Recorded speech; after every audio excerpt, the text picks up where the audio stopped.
Bismillahirrahmanirrahim. Assalamu alaikum ladies and gentlemen. This is Ahmed Chaudhary and you are watching my YouTube channel The Logical Aspect. Today I am going to teach you 5 English sentences related with the winter season. So let's get started. सर्दी शुरू हो चुकी है. सर्दी शुरू हो चुकी है. Winter has set in.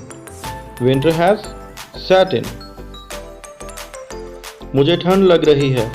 मुझे ठंड लग रही है. I am feeling cold. I am feeling cold. दस्ताने पहन लो.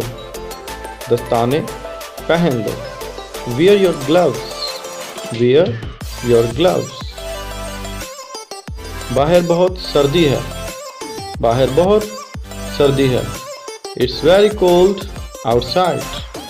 It's very cold outside. बाहर निकलने से पहले खुद को अच्छे से ढांप लो. बाहर निकलने से पहले खुद को अच्छे से ढांप लो. Cover yourself before you go out.